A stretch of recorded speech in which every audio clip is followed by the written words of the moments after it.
So far, I've described a model that sounds very centralized. It functions in a different way to what we'd normally expect of a federal government, but global protectorate isn't a name that's messing around, and saying it has authority in all issues of existential importance is certainly not anarchy. Where are the people in this? I haven't described them yet, because I first needed to describe their opponent. In this model of governance, it will be codified into the founding documents that the government and the people have an adversarially cooperative relationship. This will be necessary to guide the actions of the people and remind the government to be gentle and earnest, because human beings are not capable of making an institution that will not form a government of the wealthiest people. They may not be evil, but they must listen, a great deal more than they have been throughout history. The people are represented by the various client polities of the civil network. Basically, the Global Protectorate has a website where any group of between 500 and 1 million can register on a waiting list to receive seed funding to build a settlement at one of a few different candidate locations chosen by the Protectorate. In this way, the Protectorate and any other extra-civic entities can conscientiously manage the world's natural resources and logistics without needing a centrally organized system of law for them to be a part of. We've been afraid of giving that kind of power to local governments for a long time. We saw it screw over minorities for the entire period between the Reconstruction and the desegregation of our schools. However, with the Protectorate seeding new settlements, oppressed people can easily form a network with like-minded diaspora and exercise the most fundamental freedom of all, the freedom to leave.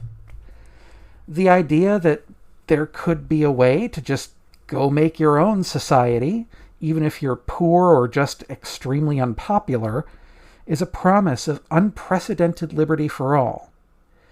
There's plenty of white people that like other colors just fine now anyway, so it's not like humanity is going to jump up and segregate itself all at once and create the separate but equal problem again.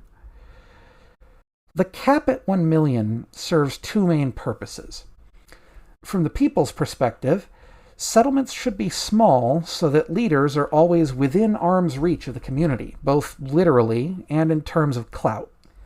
From the Protectorate's perspective, it prevents these settlements from becoming big enough to threaten or unilaterally influence it, which is a win so long as the Protectorate actually plays by the rest of these rules. Again, we need to codify the adversarial relationship.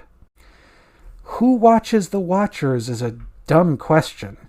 We have phones and drones. Everyone watches everyone. With that in mind, we can pretty clearly make the case for another benefit the Protectorate needs to provide. Universal access to a broadband communications network and a completely uncensored platform on that network, up to the border of a given settlement, which can apply whatever community standards it sees fit.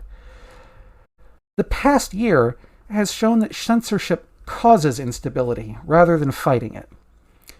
Its opponents haven't disappeared unless you already killed them all, and they will soon make themselves the threat you envision, hiding under every piece of trash in the street and joined by every new sort of person you do it to.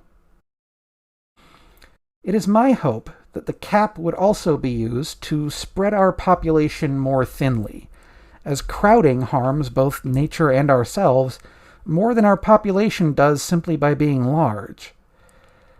I think people who have a home and food and health care are going to be more attached to the town they live in, and that means loving the land around it as well. However, we don't want to build a bunch of walls in New York, and we don't want to forcibly relocate most of Los Angeles.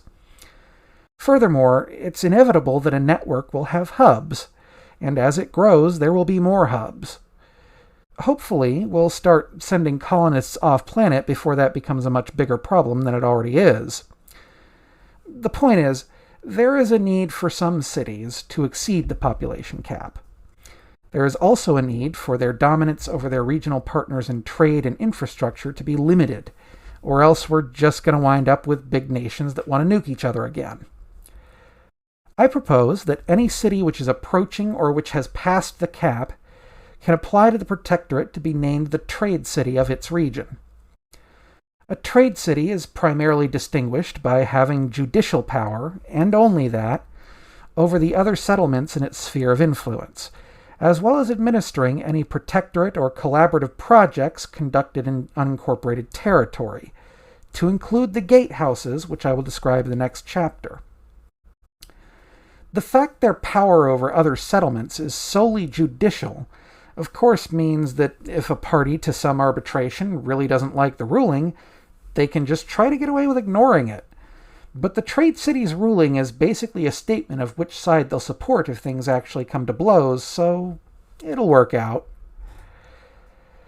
As compensation for these considerations, trade cities will not gain any additional representatives in the parliamentary body of the Protectorate for being huge.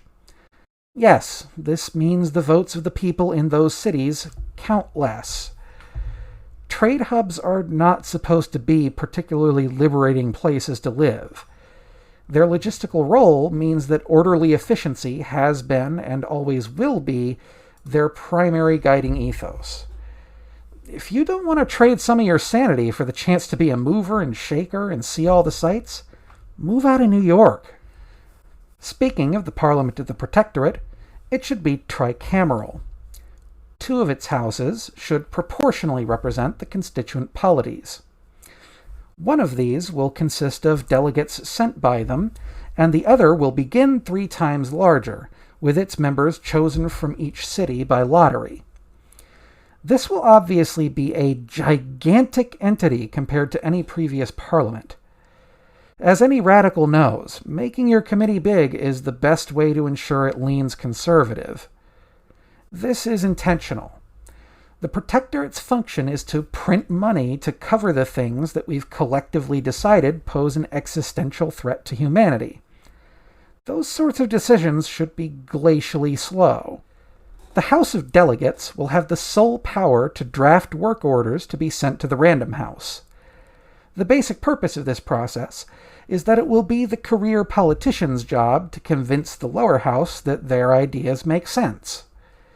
Since the lower house will be much bigger and could have many members who are incorruptible, hostile to the establishment, or just plain crazy due to being selected randomly, this should make the usual tactics of collusion much trickier. It will also encourage civic engagement, since the Random House will probably make excellent television. To solidify this protection in the long term, the Random House can have a variable size. 3 people from each settlement are added to it each year, but members can be popularly elected to keep their seat if they do a good job. Once the initial membership of the House of Delegates has exhausted their term limits, election or appointment to that house can be limited to people who have served at least 3 terms in the Random House.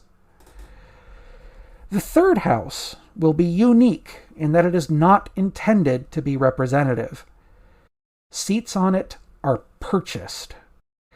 Anyone at all who acquires some huge multiple of the value of housing and health care for one person can give all of their money to the Protectorate and receive a lifetime position in the House of Leaders. This house will have a few important functions. Firstly, they will elect from within themselves somebody to be the Protectorate's chief executive.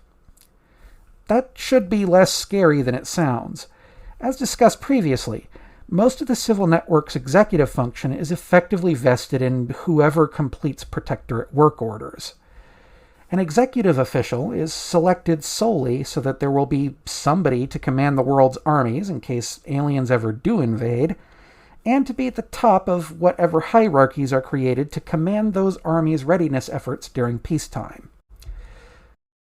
The House of Leaders is also the last place work orders are sent to after they pass the delegates and the randoms, but they can only reject them with a 2/3 majority. The main duty of a leader is not to debate or vote on work orders, however.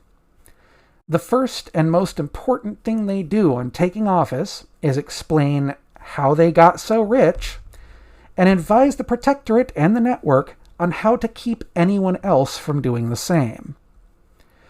They will receive all the powers and prestige of being a member of this house, regardless of this method, even if they outright stole the money, because this is their reward for helping us fix a bug in our economy. In exchange for that service, they will receive recognition significantly beyond whatever their career earned them. They will be the guest of honor at gala events, ride floats and parades, and have statues erected in their honor. They will take their place as one of humanity's celebrated cultural guides. But they can't earn money, nor can they hold any other position of authority. They will be lavishly provided for, but they must retire from business. They won. They get their prize. But they don't get to play anymore because they cheated. The whole reason we're celebrating them for that is that in the game of finance, cheating is often something you do by taking completely morally correct actions. Inventing a product or structure of service that disrupts or creates an industry is exploiting the bug that our society didn't have that thing before. As far as the flow of money is concerned, that's not really much different from stock manipulation or fraud. It's good to fix any of those problems, so we reward people for telling us how. If somebody becomes so ludicrously wealthy that they can buy into the House of Leaders, it's a sign that whatever they were doing grew out of some new condition that we all need to pay attention to.